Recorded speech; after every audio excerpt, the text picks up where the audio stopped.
Quem já sentiu aí a presença do Espírito Santo, o trabalhar de Deus? Quem já foi abençoado aí nessa noite? Amém. Glória a Deus. Temos visitantes, né? Temos a mãe do nosso querido José, né? Vou pedir para ela ficar em pé nesse momento. Quem mais nos visita nessa noite? Mãe da Yasmin. Cadê a mãe da Yasmin? Ô mãe da Yasmin, fica em pé aí, querido. Tem mais gente aí? Lelê não é visitante, né? Ok, então, queridos, vamos saudá-las? Ah, tem a tia da Marlinha, irmã Cleusa, né? Vamos saudá-las, irmãos? Sejam bem-vindas em nome do Senhor Jesus. Deus abençoe a vida de vocês. Para nós é uma alegria ter todas vocês conosco. Podem se assentar, né? Nós vamos continuar aqui o nosso culto agora, nos voltando um pouquinho mais para a palavra de Deus. Eu peço um pouquinho da sua atenção, peço que você coloque a sua atenção, os seus ouvidos agora na direção desse culto aqui, porque Deus tem uma mensagem para você. Antes de estar trazendo a palavra que Deus colocou no meu coração, queridos, eu quero falar do próximo final de semana, que vai ser o nosso congresso de família, né? Então hoje nós estamos falando sobre mãe, né? A palavra que eu vou trazer é para as mães também, mas tudo está no contexto de família. E a família, irmãos, ela é a base de uma igreja forte, ela é a base de uma sociedade forte, ela é a primeira célula, ela é a primeira escola da vida, e nós precisamos ter um cuidado muito especial com as nossas famílias. Então, o que eu peço para os irmãos? A partir de sexta-feira que vem, vamos ter aí 3 dias de cultos seguidos, né? E eu quero que os irmãos venham participar dessas ministrações, né? Que esses pastores estarão aqui vindo para ministrar aos nossos corações, para a gente realmente se enriquecer em relação ao conhecimento que precisamos para conduzirmos melhor a nossa casa, a nossa família. Tá certo, igreja? Posso contar aí com um amém bem forte dos irmãos? Amém. Amém, amém. Vamos dar mais um amém mais forte, mais forte. Amém. Aí, agora sim, agora eu fiquei convencido, né? Se esse amém aí representar a sua participação, eu estou feliz.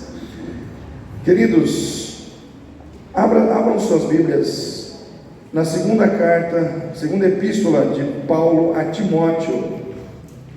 Segunda epístola de Paulo a Timóteo, capítulo 1, versículo 4 até o 6.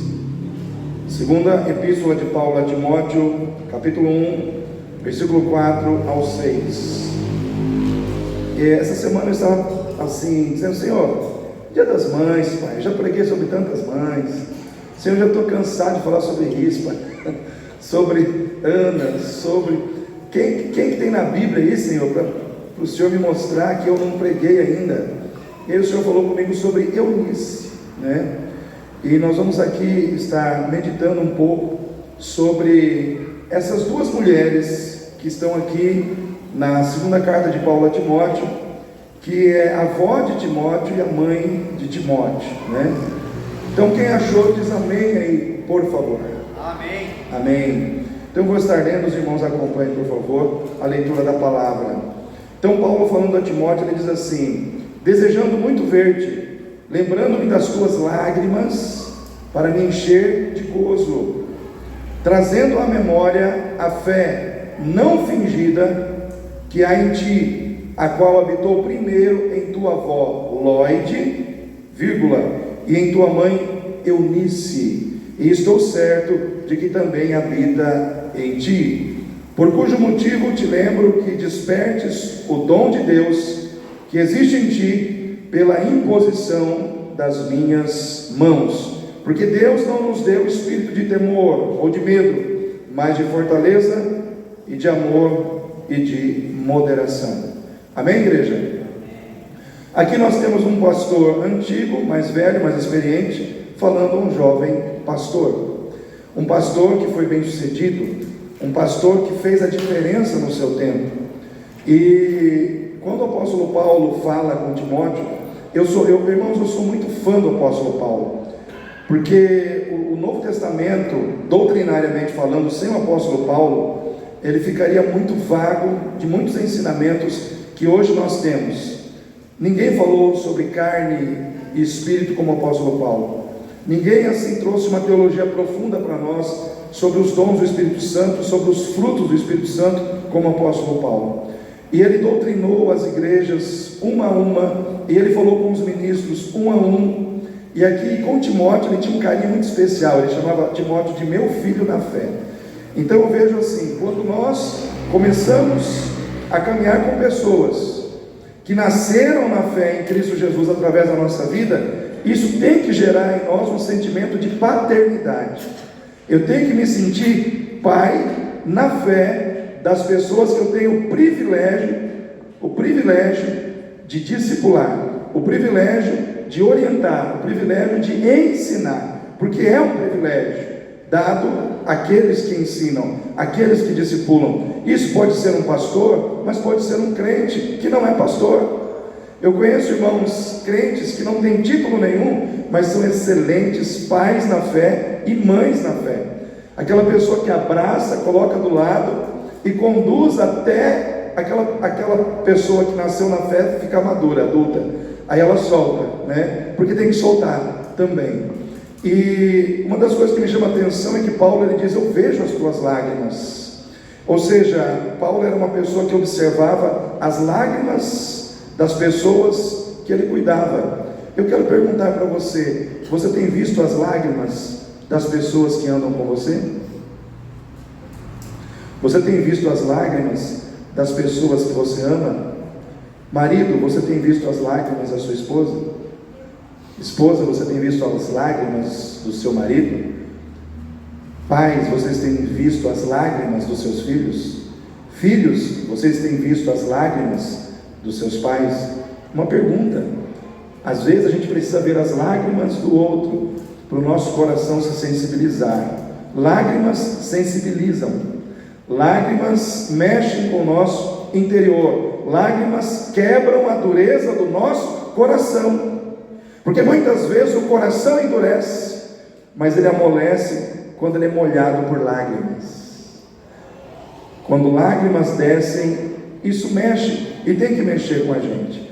Mas quando Paulo ele fala, ele vai continuando falando com Timóteo, aí ele fala assim: Timóteo, trazendo à memória a fé não fingida que há em ti, a qual habitou primeiro em tua avó Lóide e em tua mãe Eunice, e estou certo que também habita em ti. Aqui ele começa então a falar da avó e da mãe. Para mim, vó é mãe ao quadrado, né? Tem muito de mãe numa avó, né? A avó já é uma mãe muito mais experiente. Aí vem a mãe. E é interessante que é uma sequência. Essa fé habitou na avó, e da avó ela passou para a mãe, e da mãe ela passou para você. Ou seja, é uma fé que ela vem passando de uma geração para outra. É preservada, é um valor, está sendo guardado, está sendo preservado, está sendo transmitido, está sendo passado para frente. Quem tem não guarda só para si. Quem tem, compartilha. Quem tem, passa para frente. E nós temos que passar para frente aquilo que é bom, irmãos, aquilo que ajuda o outro, aquilo que fortalece o outro. E eu vejo aqui, irmãos, a primeira coisa que eu quero destacar aqui é que mães que servem a Deus, mães que servem a Deus, esse é o título da mensagem: mães que servem a Deus. Mães que servem a Deus, elas, via de regra, elas têm uma fé não fingida. O que é uma fé não fingida? É aquela fé onde a pessoa, ela não procura demonstrar uma coisa por fora e outra por dentro. Ou seja, uma fé não fingida é aquela que a pessoa é a mesma pessoa por fora do que ela também é por dentro. Uma fé não fingida é uma fé autêntica, é uma fé genuína, né? É uma fé isenta de hipocrisia, isenta de engano. E diferente da fé dos escribas, dos fariseus, que Jesus aponta em Mateus 23, onde ele diz assim: vocês são hipócritas, vocês são como sepulcros caiados, né? Ou seja, por fora, bela viola, por dentro, pão bolorento. Ou seja, a coisa está legal por fora, mas por dentro está diferente. por dentro está feio. Por quê? Porque é uma fé fingida. É uma fé onde você quer impressionar com o lado externo, mas o lado interno denuncia que essa fé não é verdadeira. John MacArthur, um teólogo e pastor norte-americano, ele diz algo muito interessante. John MacArthur, ele diz assim: a fé, assim como a graça, ela não é estática ou passiva. Pelo contrário, a fé, assim como a graça, ela é ativa e operosa, inseparável do arrependimento, inseparável da rendição e inseparável de uma disposição sobrenatural de obedecer a Deus. Então ele define que a fé verdadeira é uma fé ativa, é uma fé operosa, e a graça de Deus ao mesmo tempo também é assim. Ela é inseparável do arrependimento, da rendição e da disposição sobrenatural de obedecer a Deus. Porque, irmãos, obedecer a Deus não é algo natural, é algo sobrenatural. Só obedece quem está na fé, e só obedece quem está vivendo uma fé de verdade. Então eu quero dizer para você, traduzindo o que ele quis dizer, que quem tem fé de verdade vive todos os dias em arrependimento quando erra, vive todos os dias procurando se render a Deus, vive todos os dias querendo obedecer a Deus. Então essa fé é a fé que estava no coração de Eunice, essa fé é a fé que estava no coração de Lloyd, e esta fé também é a fé que estava no coração de Timóteo, e é essa fé que Deus quer que esteja dentro de você nessa noite. Amém, igreja? É essa fé que Deus quer que habite dentro de nós, que reine dentro de nós. Eu fiquei curioso para entender qual é o significado do nome Eunice. Eu sempre, quando vou pregar sobre um personagem bíblico, uma das primeiras coisas que eu faço é: qual o significado do nome dessa pessoa? E eu lembrei de uma Eunice que trabalhou comigo no Bradesco quando eu era bancário. Não sei se a Marlene nessa época trabalhou com ela também. Você chegou a trabalhar com a Eunice? Ela veio antes então da Marlene. A Eunice, ela era uma funcionária que andava rapidinho, e ela fazia tudo assim com muita ligeireza. Sabe aquela pessoa prestativa, aquela pessoa organizada, e o que ela tinha que te falar, ela te falava na hora, e ela já falava e já saía, né? Mas era uma pessoa muito trabalhadora. Glória a Deus, pastor Lucas, seu galardão está só aumentando. Pode não aumentar o tamanho, mas o galardão aumenta. Então, queridos, Eunice era uma mulher assim. Eu falei: Senhor, será que tem a ver esse significado, esse nome Eunice? Será que mulher assim, trabalhadora, rápida, ligeira? E eu descobri que o nome Eunice significa vitoriosa. Vitoriosa. Eunice significa vitoriosa. E aí eu falei: mas espera aí, agora eu quero Lloyd, né? Aí Lloyd foi um pouco mais difícil, porque o nome Lloyd foi difícil de achar. Você acha muitos significados para esse nome, porque é um nome assim que não há um consenso único sobre o seu significado. Mas dentro dos significados que eu achei para Lloyd, mulher de grande porte, mulher forte, a melhor. E quando eu pensei assim, irmãos, eu vi que todos esses adjetivos, vitoriosa, mulher forte, mulher de grande porte, a melhor, tudo isso se encaixa com os adjetivos de uma boa mãe, né? Os adjetivos de uma mulher que, como mulher, é mãe, e como mãe é uma boa mãe.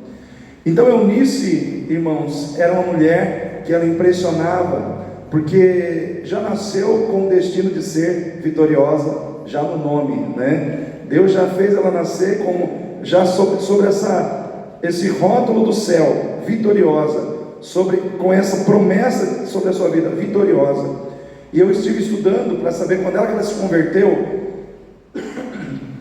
Tanto Lloyd como Eunice, elas se converteram na primeira viagem missionária de Paulo. Quando Paulo vai a Derbe, Listra, e vai evangelizar, lá ele encontra, né, Eunice e Lloyd, e prega o evangelho. E as duas abrem o coração para Jesus, elas se convertem a Jesus, entregam a vida para Jesus de todo o coração, e começam a viver essa fé apaixonante por Jesus. Aí Paulo vai embora. Na segunda viagem missionária de Paulo, ele vai lá ele encontra Timóteo convertido. Ele já encontra Timóteo já convertido ao Senhor, e em Timóteo ele encontra um obreiro, ele encontra já um homem chamado e vocacionado para o ministério pastoral. E isso tem que nos dizer, irmãos, algo muito forte sobre essa relação de Timóteo com a sua mãe e com a sua avó, né? E é dentro disso que eu quero caminhar com os irmãos. O sucesso de Timóteo, em relação à sua vida espiritual, se a gente for analisar, é produto do sucesso espiritual da vida da sua mãe e da sua avó. Quem Timóteo era fruto de quem Eunice era e de quem Lloyd era, porque elas eram mães que serviam ao Senhor, e mães que servem ao Senhor são vitoriosas, amém? Mães que servem ao Senhor são vitoriosas. E aí o Espírito Santo me colocou alguns pontos aqui para compartilhar com os irmãos. Mães que servem a Deus, primeiro, elas são vitoriosas porque elas conquistam honra, respeito e admiração diante de Deus, amém? Quem gostaria de ser admirado por Deus? Honrado por Deus? Imagina você ser honrado por Deus. Irmãos, eu imagino, por exemplo, aquele centurião, né?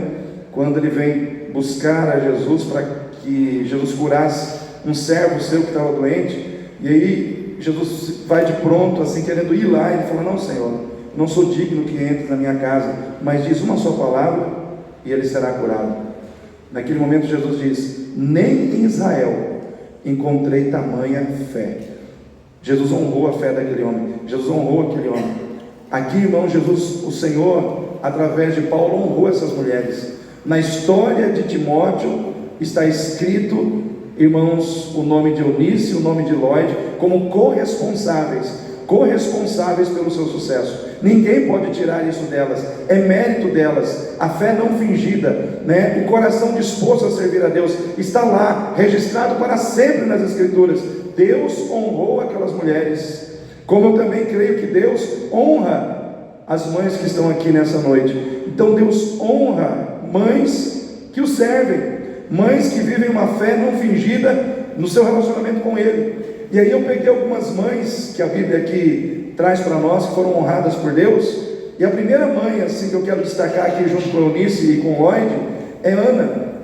Lá em 1 Samuel fala de Ana, aquela mulher que queria ser mãe, né, e lutou por isso, batalhou por isso em oração. E Ana é o exemplo de uma mulher que foi honrada por Deus, primeiro pela sua fé. Ela tinha uma capacidade de crer muito mais no milagre do que na permanência da tragédia, e isso, irmãos, foi determinante na sua vitória. Porque naquela época, ser uma mulher que não dava filhos, que não gerava filhos, era uma tragédia. Era ser vista como uma mulher inútil na sociedade, e ela não aceitava isso. E ela foi buscar a mudança disso aonde? Em Deus. Só existe uma pessoa que pode mudar isso na minha vida: Deus. Só existe um que pode transformar essa situação na minha vida: Deus. Só existe um que pode remover a tragédia da minha vida e trazer um milagre na minha vida. Quem é esse? Jeová, o Senhor. E ela foi, e ela buscou o Senhor incansavelmente, ao ponto de ficar orando e ser taxada pelo sacerdote como alguém que estava embriagada no templo, mas estava ali, chorando, sem forças, mas buscando a Deus, sem desistir. O que me chama a atenção na vida de Ana é esse momento da vida dela, que diz que ela chorou, e ela se colocou de joelhos na presença de Deus, que a sua voz sumiu, ela perdeu as forças, mas ela não perdeu a fé. Eu quero dizer para você uma coisa, querida, serva de Deus: perca as suas forças, mas não perca a sua fé. Perca as suas forças, mas não perca a sua fé. E aquela mulher ficou ali, insistindo com Deus, até o momento que Deus ouviu a sua oração e se lembrou dela. Mas também Ana é o exemplo da mãe cooperadora com o reino de Deus. É aquela mãe que, quando ela pediu um filho para Deus, ela não quis egoisticamente aquele filho somente para si. Ela disse: Senhor, se o Senhor me der um filho, esse filho vai ser meu e do Senhor. Nós vamos dividir ele, né? Quando esse filho vier, eu o entregarei no templo, e ele será sacerdote, ele servirá ao Senhor no templo. Ou seja, era uma mãe que não era egoísta. Ela não pensava só no que ela queria, só no que ela desejava. Ela pensava em si, na sua felicidade, mas considerando também aquilo que ela poderia fazer pelo reino de Deus, aquilo que o filho dela poderia trazer como contribuição para o reino de Deus. O que aconteceu? Deus ouviu a sua oração e atendeu o seu pedido. Eu quero dizer para você, mãe que está aqui nessa noite, olhe para Ana. Está difícil suas lutas? Eu quero dizer para você, Deus ainda faz milagres. Aleluia. Você quer algo importante para a sua vida? Não pense só em você, pense no que isso vai representar para o reino de Deus, para a glória de Deus. Faça caminhar no seu coração a sua felicidade, unindo isso ao propósito de dar glória ao Senhor, ao propósito de acrescentar algo ao reino de Deus. E eu tenho certeza que suas orações serão muito mais eficazes diante do Senhor. Amém? Também eu me lembrei daquela mãe, 1 Reis 3, de 16 a 28, que são aquelas duas mulheres que comparecem diante do rei Salomão, duas mulheres que viviam na prostituição, mas tiveram filhos. E diz a palavra de Deus, irmãos, que aquelas duas mulheres tiveram seus filhos, e aparentemente eram filhos que tinham a mesma idade, né? E eram bebês. E o que aconteceu? Numa noite, as duas dormindo, uma delas dormiu em cima do seu bebê e por descuido o matou. E essa mãe pegou o seu bebezinho morto, foi lá e colocou ao lado da outra e pegou o bebê vivo da outra. Ou seja, ela quis dar uma despertinha, né? Ela quis pegar um bebê que não era dela. A causa foi parar diante do rei Salomão. Rei, tem duas mulheres aqui, uma está dizendo que o bebê é dela, a outra também, e agora? Salomão falou o seguinte: é muito simples, vamos pegar o bebê aqui, coloca ele no meio e vamos partir na metade, e dá metade para cada uma. A verdadeira mãe, ela olhou para aquela situação e falou: não, que o bebê seja entregue a outra, mas que ele viva. Naquele momento, o rei viu quem era a verdadeira mãe. A verdadeira mãe é aquela que ama sacrificialmente, é aquela que abre mão de buscar para si, para buscar para os seus filhos, é aquela que deixa de olhar para o seu ganho, abre mão do seu ganho para que o outro possa ganhar. Naquele momento o rei, claro que ele não tinha intenção de partir o neném no meio, mas ele tinha sabedoria, né, irmãos? Salomão foi o homem mais sábio que pisou na terra, e ele fez aquilo exatamente para que a verdadeira mãe aparecesse, e ela apareceu. Eu quero dizer para você nessa noite, é nos momentos de tensão que a verdadeira mãe aparece, é nos momentos de luta, é nos momentos de dificuldade que a verdadeira mãe aparece, com o coração cheio de amor, com o coração dadivoso, com o coração disposto a doar de si, a abrir mão daquilo que ela pode abrir para que o seu filho ou sua filha possa ser preservado naquele momento. A verdadeira mãe é aquela que prefere perder, mas ver o filho vivo, ver o filho bem. Então essa mãe, ela tem que trazer uma mensagem para nós. Mas também nós temos a falsa mãe, que é a mãe que matou o seu filho por descuido. E eu quero pegar um gancho nessa palavra descuido. O que é descuidar? Descuidar é deixar de ter o cuidado. Descuidar é deixar de cuidar de algo ou de alguém que precisa da sua atenção. Descuido causou morte. Descuido causou a morte de um bebê, a morte de uma criança. E eu quero perguntar para os irmãos aqui nessa noite: será que nós temos vivido um tempo de descuido nos dias atuais, irmãos? Existe descuido no trânsito? Sim ou não, irmãos? Vamos pensar rapidinho aqui. Existe descuido no trânsito? Existe descuido muitas vezes no tratamento do marido para com a esposa? Não estou querendo criar briga aqui, hein? Não vai sair daqui. Ó, o pastor falou com você hoje, viu? Você viu aquela mensagem?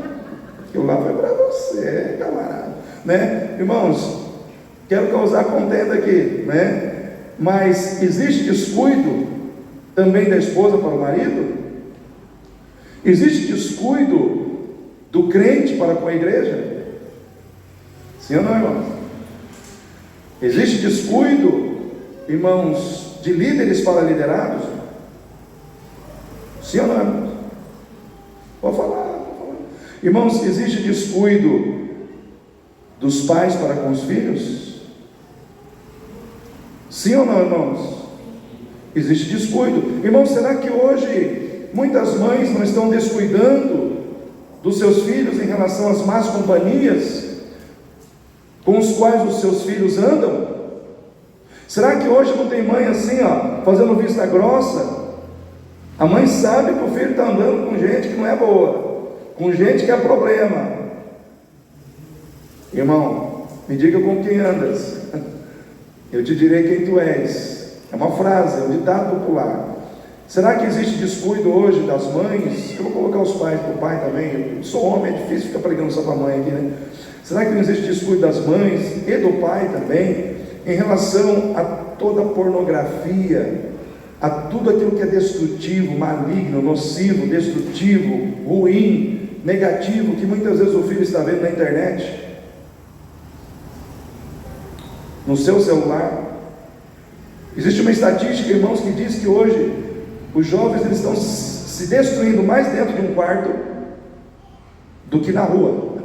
Antes os pais, eles ficavam preocupados com os filhos quando eles estavam fora de casa, na rua. Ai meu Deus, a violência, ai Senhor, traz meu filho para casa são e salvo, Jesus. Aí agora o filho não sai, o filho fica dentro de casa, amocado num quarto, mas com o celular na mão.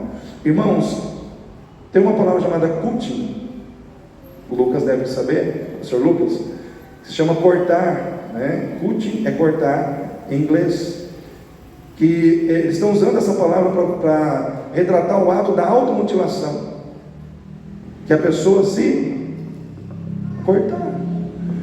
Tem muitos jovens se mutilando hoje porque está triste, porque está sozinho, porque brigou com pessoas na escola, porque não está tendo suporte emocional para enfrentar os problemas dentro de casa, e simplesmente eles estão se cortando, estão se mutilando, passando a faca no braço, passando a faca no corpo. E hoje é um tempo que a gente não pode descuidar. O descuido pode muitas vezes ser a via pela qual o diabo pode tirar a vida de um filho, e depois a mãe e o pai vão chorar. Aí vai ficar aquela situação: eu podia ter cuidado mais, eu podia ter olhado mais o celular, eu podia ter conversado mais. Aí fica aquela situação: podia, mas já foi. Depois não tem como voltar atrás, irmãos. Nós não podemos seguir o exemplo daquela mãe que descuidou. Ela descuidou e matou seu filho. É forte isso, né, irmãos? Ela descuidou e matou o seu filho. Queridos, pior que a morte física é a morte espiritual. É aquela em que a pessoa está viva, o sangue está correndo na veia, a pessoa está andando, mas ela está morta por dentro, nas suas emoções, nos seus sentimentos, na sua espiritualidade. Hoje nós estamos vendo o tempo dos The Walking Dead, né? É uma geração meio que zumbi, né? Povo assim, se você deixar, o cara trompa em você na rua porque ele não tirou do celular, né? Tem muita gente descuidando de muitas coisas porque está cuidando demais do celular, está cuidando demais do celular e descuidando da vida. Hoje, irmãos, porque as pessoas estão investindo demais no virtual, está se perdendo no pessoal, está se perdendo nos relacionamentos. Nós precisamos, irmãos, parar de querer viver no virtual e entender que existe uma vida no pessoal que precisa ser vivida, precisa ser encarada todos os dias, com fé, com disposição de viver, com disposição de vencer, com disposição de servir a Deus. Ninguém casa no virtual, ninguém tem filho no virtual, isso é tudo no pessoal. O dia que começar a nascer filho pelo virtual, irmão, aí eu sei, né? Irmãos, Tem coisa que não é no virtual, tem que ser no pessoal, tem que ser no toque, tem que ser na aproximação, tem que ser no abraço, tem que ser no conviver, né? E as pessoas estão perdendo essa capacidade, né? Porque tem muitos pais que estão descuidando dos seus filhos. Nós não podemos descuidar dos nossos filhos, porque Deus nos entregou para nós devolvermos para Ele, porque os filhos são herança do Senhor. Os filhos são herança, eles estão com você durante um tempo, mas eles são herança do Senhor. Então nós temos que parar para pensar nessas situações. Irmãos, temos o exemplo de Rispa, que a Aurinete já falou aqui, né? Isso está lá em 2 Samuel 21, de 1 a 14. Então não vou nem perder muito tempo assim, relatando o que a Aurinete já relatou, mas para mim, irmãos, o exemplo de Rispa é muito forte, porque é uma mãe que fica lá cuidando do corpo, dos corpos dos filhos. Sabe quanto tempo que ela ficou cuidando dos corpos dos filhos? Não. Fez um silêncio. 6 meses. 6 meses. Cuidando de corpos mortos, para que feras não comessem de noite, nem as aves de rapina de dia. E aí, o mau cheiro. Irmãos, com quanto tempo um corpo começa a feder? Desculpa falar a expressão, mas não tem, começa a ficar mal cheiroso, né? Aí os bichinhos começam a comer, né? Irmãos, é rapidinho. Aí ela teve que suportar o mau cheiro que vinha dos corpos dos seus filhos. Muitas mães, por amor, suportam o mau cheiro que vem das atitudes dos seus filhos, que vem dos hábitos dos seus filhos, mas suportam porque amam. E quando eu penso, irmãos, numa mãe que suporta o mau cheiro durante 6 meses de corpos mortos, porque ama, eu fico olhando para o nosso Deus, que suporta também o nosso mau cheiro muitas vezes, mau cheiro da nossa ignorância, da nossa mentira, né? Da nossa falta de disposição de fazer o que é certo, né? Dos nossos pecados, nossas atitudes erradas, mas não desiste da gente, porque nos ama. Então essa mãe, ela não desistiu de filhos mortos, e tem muitas mães que estão desistindo de filhos vivos.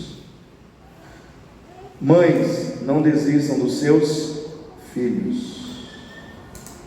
Não desista dos seus filhos. Cuide deles. Ame-os, né? Deus colocou eles nas tuas mãos. Temos o exemplo de Maria, mãe de Jesus. Nós, cristãos evangélicos, entendemos que Maria, diferente dos católicos, ela não é mediadora. Entendemos que ela era mãe, foi escolhida como mulher bendita entre todas as mulheres para ser a mãe do Salvador. É uma serva do Senhor, deve ser honrada, deve ser respeitada, só que ela não deve ser adorada, porque ela não é Deus, mas ela deve ser reconhecida sim, ela deve ser reconhecida sim como mãe. E eu vejo assim Maria, irmãos, uma responsabilidade, que Maria, ela foi aquela mãe que ela soube dividir a responsabilidade com Deus de cuidar do filho que Deus deu a ela para ser cuidado. Se coloca no lugar de Maria, mãe. Foi lhe dado nada mais, nada menos do que o Filho do Deus Todo-Poderoso para você cuidar. O Senhor de todo o universo, aquele que criou todas as coisas. Você está cuidando do Filho dele. Aí eu imagino assim: eu estou aqui dentro da minha casa, está Jesus, o Filho do Deus Todo-Poderoso. Acabou os meus problemas. Vai chover dinheiro todo dia na minha casa, né? Eu vou só pegar uma bacia, colocar ali fora, porque vai cair ouro, prata, rubi, né? O Filho do Deus vivo está aqui, né? Então, qualquer inimigo que se levantar, filisteu, romano, quem vier, o Senhor vai mandar um raio e vai fulminar o camarada na hora. Então não preciso fazer nada, Deus vai fazer tudo. Irmãos, foi assim que aconteceu. Irmãos, quando o rei Herodes ficou pé da vida, irmãos, porque os magos foram visitar José e Maria e levar presentes para Jesus, Herodes fez um trato com eles. Herodes disse assim: vão lá, achem o menino e depois vem e me fala, porque eu quero matar esse menino. É claro que Herodes não falou isso. mas a intenção dele era matar Jesus. O que aconteceu? Jesus já tinha mais ou menos uns 2 anos de idade. Aí quando isso aconteceu, o Senhor revelou para os magos que eles tinham que ir embora e não falar com Herodes. Os magos, pegaram outro caminho e foram embora. Herodes ficou sabendo. O coração dele se encheu de ira e ele mandou matar todas as crianças. O que José e Maria tiveram que fazer, irmãos? Fugir para o Egito. E o anjo do Senhor disse para eles: vão para o Egito e fiquem lá até Herodes morrer. Aí eu vou trazer vocês de volta. Mas pastor, não é Deus, ele não podia matar todo mundo. Não, irmãos, tem responsabilidades que são nossas. O que a vida de Maria nos ensina? Que responsabilidades são nossas, Deus não vai tirar das nossas mãos. Maria tinha que correr com Jesus para o Egito, tinha que guardar aquele menino, tinha que livrar ele do mundo, do espírito de morte que estava no mundo, do espírito de morte que estava caçando a vida dele. Eu quero dizer para você uma coisa aqui nessa noite, crente: tem um espírito de morte caçando os nossos filhos, e nós temos que fazer de tudo, para que esse espírito não ponha as mãos sujas nos nossos filhos. Mas cabe a nós fazer a nossa parte, e Deus fará a parte dele. Amém? Mulheres servem a Deus, serão honradas por Deus. Maria foi honrada por Deus, Isla foi honrada por Deus, Ana foi honrada por Deus. Aquela mulher, irmãos, diante do rei Salomão, foi honrada por Deus. E você que está aqui nessa noite, se você serve a Deus, você será honrada por Deus. Amém? Quem crê nessa palavra? Aleluia. Irmãos, mães que servem a Deus são educadoras na fé. Se você olha aí 2 Timóteo, abra sua Bíblia, 2 Timóteo 3,15. 2 Timóteo 3,15. Paulo falando a Timóteo, ele diz assim: e que desde a tua meninice sabes as sagradas escrituras, que podem fazer-te sábio para a salvação pela fé que há em Cristo Jesus. Desde a sua meninice, idade de menino, desde quando você era criança, Timóteo, você conhece as sagradas escrituras. Quem que ensinou isso para ele, irmãos? Quem foi, irmão Jorge? A Eunice, a vitoriosa, né? Irmãos, por que eu digo com toda a convicção que foi Eunice e não foi o pai? Porque se você for em Atos, capítulo 16, versículo 1, você vai descobrir que o pai de Timóteo era grego e não era convertido. Já tem um problema aí, né? Ou seja, a avó dele era convertida, a mãe dele era convertida, mas o pai, não. O pai era grego e não era convertido. Ou seja, Timóteo, ele vivia numa casa onde havia divergência de opinião entre o pai e a mãe. E naquela época o pai, ele tinha um poder de autoridade muito grande nas suas mãos, né? Era muito mais fácil o pai de Timóteo levar Timóteo para os deuses gregos, para toda a filosofia grega, né, do que Eunice levar Timóteo para Jesus. Aí eu vejo o quão forte é a influência de uma mãe na educação de um filho. Irmãos, nós não temos a noção do quão forte é a relação que uma mãe, a conexão que uma mãe tem com seus filhos. É engraçado, né? Porque a mãe, ela tem um neném e ela fica ali com o neném. A primeira palavra que você vai falar é mamãe, tá? Mamãe, mamãe. Aí a criança, de tanto ela ficar, a primeira palavra que ela fala, mamãe, ela vai, ela grita, ela chama as vizinhas, ela faz festa. 14 anos depois está lá o filho: mãe, onde está meu chinelo? Mãe, onde está isso? Mãe. Aí ela fala pai. Você tem pai também. Por quê? Porque é o seguinte, o filho sempre vai ao encontro da mãe. Tem jeito, irmãos. É para ser desse jeito. Então, o presidente Abraham Lincoln, um dos presidentes dos Estados Unidos, dos grandes, né? Ele disse assim: a mão que embala o berço é a mão que governa o mundo. A mão que embala o berço é a mão que governa o mundo. Porque por trás de um grande governante existe uma grande mãe. Sempre vai ter uma mãe. Em outras palavras, ele estava falando de si próprio. Ele estava exaltando o valor da sua mãe na sua vida, como governante de uma grande nação. E eu vejo assim que Eunice, ela tinha consciência de que a formação espiritual de um ser, de uma pessoa, começa dentro de casa. Dentro de casa. Amém, irmãos? Dentro de casa. Irmãos, se você ler lá em Deuteronômio 6, de 4 a 7, não precisa ler, não precisa abrir, eu vou ler para você. Está escrito assim: ouve, Israel, o Senhor Deus é o único Senhor. Amarás, pois, o Senhor teu Deus de todo o teu coração, de toda a tua alma, de todas as tuas forças. E essas palavras que hoje te ordeno estarão no teu coração, e as ensinarás a teus filhos, e delas falarás, assentado em tua casa, andando pelo caminho, deitando-te e levantando-te. Em outras palavras, irmãos, o que o Senhor estava dizendo para o povo? Ele sabia o valor da educação na formação do caráter espiritual de um ser humano. Então o Senhor disse o seguinte: a primeira responsabilidade de vocês como povo meu é me amar acima de todas as coisas.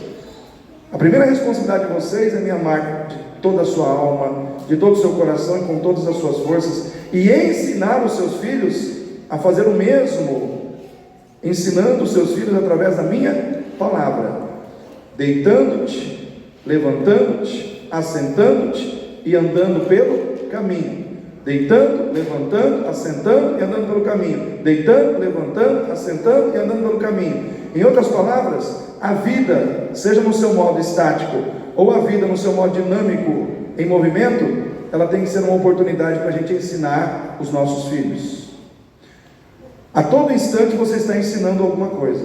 A todo instante. Irmãos, todos nós na vida somos ao mesmo tempo aluno e professor. Porque a todo instante nós podemos aprender algo novo, sim ou não? Amém, irmãos? Mas a todo instante você está ensinando alguma coisa para alguém que está te observando. O ser aluno, o foco está na humildade.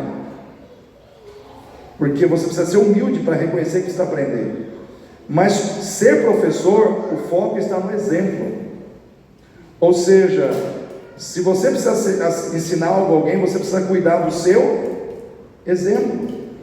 Você está sendo um bom exemplo para quem está aprendendo alguma coisa com você? A todo instante nós estamos ensinando alguma coisa sobre honestidade. Sim ou não, irmãos?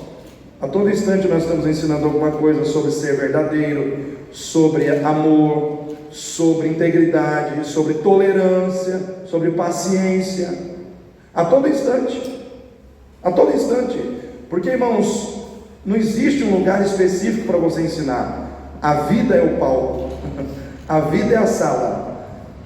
Se o seu filho grita, é porque ele viu você gritar com alguém dentro da sua casa. Está entendendo, irmão? Se o seu filho ou sua filha fala palavrão, é porque ele viu alguém dentro da sua casa falando palavrão. Se seu filho ou sua filha é uma pessoa irritadiça, impaciente, é porque ela está recebendo irritação e impaciência de você. O que você colhe é o que você colhe é o que você planta. O que você está plantando na vida dos seus filhos, isso você vai colher. E se você não está plantando coisa boa, e o seu filho ou sua filha ainda é criancinha, está na hora de você arrancar e começar a plantar de novo. Porque quando ficar mais velho ou mais adulto, vai ser mais difícil de arrancar. O coração da criança é fértil para ser ensinado. Eu tenho ali uma netinha que está recém-nascida, está ali ainda, só não dorme, come, né? Legalzinho, tranquilo. Mas eu tenho a Heloísa de 3 anos. Como aprende rápido. Se você chegar para ela e perguntar alguma cor em inglês, Não fique surpreso se ela te dizer na hora, em inglês, aquela cor, porque ela decorou praticamente todas as cores em inglês: roxo, marrom, verde, amarelo. E a gente fica assim: como que aprende desse jeito, né? Mas a criança aprende. O que você ensinar, ela vai aprender. A mente de uma criança é um terreno fértil, e nós temos que aproveitar isso para ensinar a palavra de Deus, as sagradas escrituras, porque elas nos fazem sábio para a salvação. Sábio para a salvação. Então a palavra de Deus, ela tem poder para trazer sabedoria de Deus aos nossos corações. Irmãos, nós precisamos ter o cuidado de ensinar as nossas crianças nos dias de hoje, porque o mundo está trabalhando de uma maneira muito forte e intensa para corromper a capacidade cognitiva das nossas crianças em relação à percepção do bem e do mal. O mundo quer ensinar para as nossas crianças hoje como elas devem fazer sexo. O mundo quer ensinar para as nossas crianças hoje o que é certo, o que é errado, ética, moral e espiritualmente. O mundo quer ensinar para as nossas crianças modelos ideológicos que contradizem as Escrituras. E nós temos que pegar as rédeas da nossa casa e dizer: se existe alguém que tem que ensinar alguma coisa sobre sexo para o meu filho, para a minha filha, esse alguém sou eu. Se tem alguém que tem que ensinar sobre moralidade, certo e errado, para o meu filho e para a minha filha, esse alguém sou eu, pai ou mãe. Porque o mundo, irmãos, ele está trabalhando em duas vertentes: no espiritual, em relação ao misticismo, ou no ceticismo. Em relação ao misticismo, o que eles estão tentando plantar na mente das crianças? Ocultismo, bruxaria. Está na moda você lidar com coisas de feitiço, de bruxaria, de encantamento, de todas essas coisas. Quem tem que ensinar as nossas crianças se isso é certo ou se é errado? Somos nós. Por outro lado, o mundo está querendo ensinar para as crianças o ceticismo. Deus não existe, né? Deus não existe. Igreja não é bom, porque a igreja discrimina, igreja é preconceituosa, igreja é isso, igreja é aquilo, e aí as pessoas vão se afastando da igreja. Irmãos, eu estava participando de uma caravana missionária no sábado de manhã, e eu fui só para participar com os coordenadores.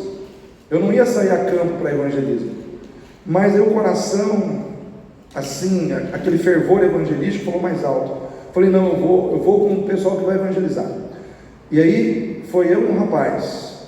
Eu não sabia que esse rapaz era recém-convertido, e ele é membro da Igreja Batista Memorial. E ele falou: pastor, vou contar a minha história. Há um ano atrás eu nem era convertido. Eu estava na igreja católica, eu bebia, eu fumava, eu isso, eu aquilo. Mas na caravana que teve ali nas Boas Novas, eu entendi, verdadeiramente eu entendi o que é ser cristão de verdade. Eu entreguei minha vida para Jesus. E de lá para cá, eu quero pregar Jesus, eu quero anunciar Jesus. Irmãos, ele está com fogo no coração. Sabe aquele crente no primeiro amor? E a gente precisa, muitas vezes, ver pessoas assim. A gente que está muito tempo na fé, a gente precisa ver essas pessoas assim, empolgadas com o Evangelho. E a gente foi, e começamos a evangelizar de casa em casa. Irmãos, fora de brincadeira, a rua que nós pegamos só tinha crente desviado. Eu cheguei numa casa, me sai uma mãe, as criancinhas, uma mãe jovem. Ela falou, a gente se apresentou, falou que estava ali fazendo um trabalho evangelístico, convidando também para ir na igreja, para participar dos trabalhos da igreja e tal. Ela falou: tenho raiva de pastor. Eu estive numa igreja, mas eu saí da igreja por causa de pastor, esse pastor que não visita os pobres, e isso, e aquilo outro. E ela descarregou um caminhão ali. Aí eu falei: prazer, eu sou pastor. Aí ela falou: o senhor é pastor? Eu falei: sou. Aí eu falei, com todo carinho, posso conversar com você? Eu falei: em todos os segmentos da sociedade, em todo tipo de vocação, seja secular ou ministerial ou espiritual, Infelizmente vai ter aqueles que vão fazer o que é certo e aqueles que vão fazer o que é errado. E você tem que considerar que o ser humano ele é falho, né? Não conheço esse pastor que você falou, mas eu vou dizer uma coisa para você: se você ficar olhando para quem está errando e só julgando quem está errando, hoje você vai errar amanhã. Se você olhar para quem está caindo hoje, você vai cair amanhã. E outra coisa, eu estou aqui porque Deus ama a tua vida. Então não é porque alguém errou, falhou com você, te decepcionou, e porque você viu uma pessoa caindo, que não tem pessoas que estão em pé. Existem pessoas que estão em pé, estão servindo a Deus, estão fazendo a vontade de Deus. E eu estou aqui para falar para você que você precisa voltar para Jesus. A hora que eu falei isso para ela, o olho dela encheu de lágrimas, irmãos. Acabou a mulher brava, acabou a mulher que não tinha raiva de pastor.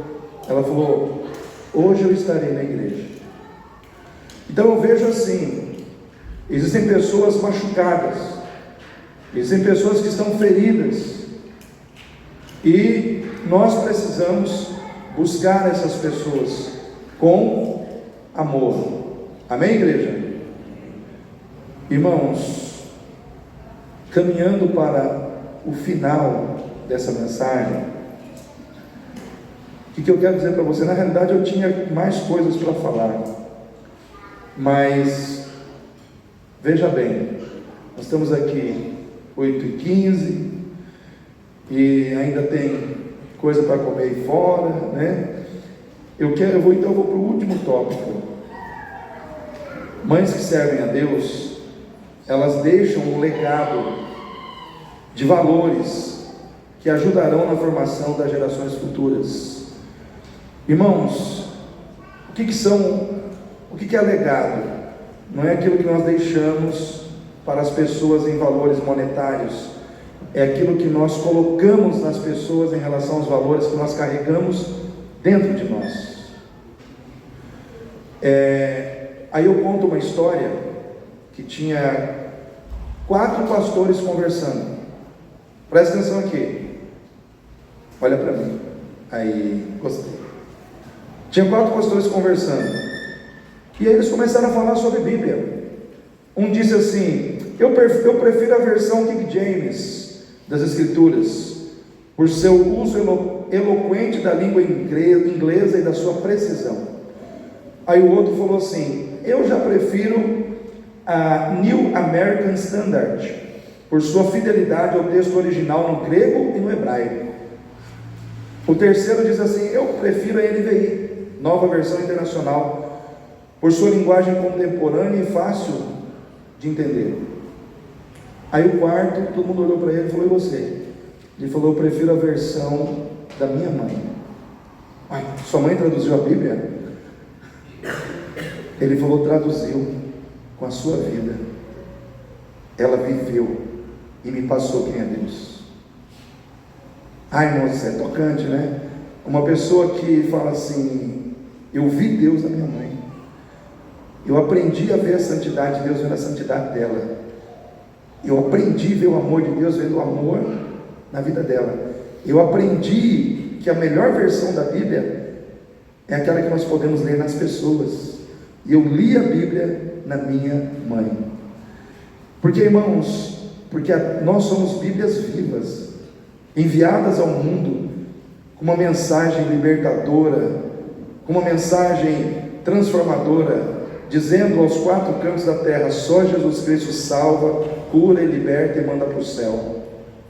Essa mensagem está na nossa vida, e nós precisamos transferir isso como um legado. Eu pergunto para as mães que estão aqui: você pode dizer que a salvação que está em você está nos seus filhos? Você pode dizer que a salvação que está na sua vida, você conseguiu repassar ela para os seus filhos?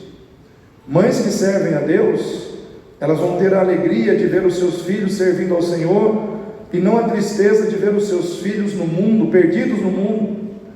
Porque infelizmente, irmãos, mães que não servem a Deus estão vendo os filhos lá fora, perdidos nas drogas, na prostituição, perdidos no homossexualismo e por aí vai. Aí talvez alguém diga: mas pastor, eu servi a Deus, eu fiz tudo certinho, como mãe, como pai, mas o meu filho está lá fora, perdido nas drogas, perdido nessa situação, perdido no homossexualismo, perdido na prostituição. Aí eu digo para você que está nessa situação: não desanime, porque Deus ainda está trabalhando. Não desanime, porque Deus não terminou o seu trabalho ainda. Ele ainda está trabalhando.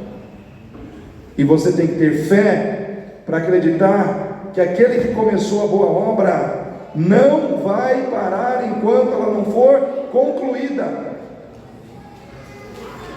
Eu preguei aqui na sexta-feira sobre Lázaro e Jesus,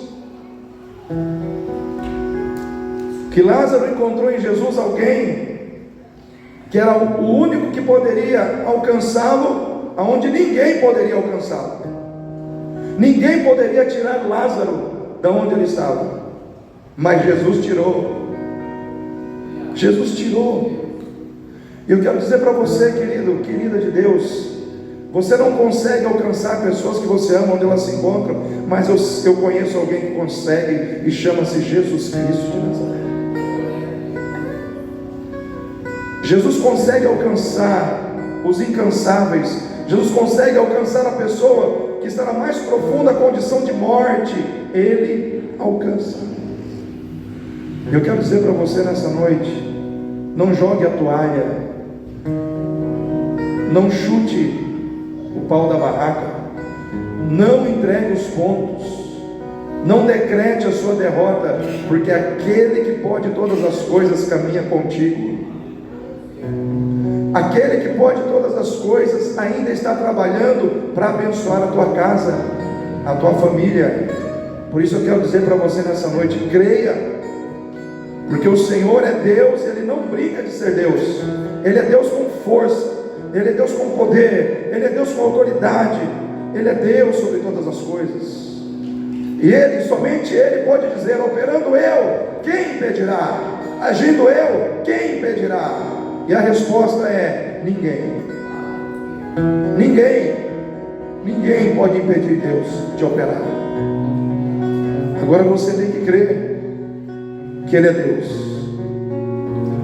Então eu quero dizer para você nessa noite: sirva a Deus. Mães que servem a Deus são vitoriosas. A exemplo de uma Eunice, cujo significado do nome era vitória. Então eu quero deixar essa palavra não somente para as mães, mas para os pais, para todos que estão aqui. Existe esperança de vitória para você em Deus. Não desista. Deus é contigo até o último dia. Ele vai caminhar com você. E as coisas que você não consegue, Ele é poderoso para conseguir. Amém? Quero que você se coloque em pé. Quero que você feche seus olhos. Eu quero que você creia no Senhor. Só Jesus Cristo salva. Religião não salva. Igreja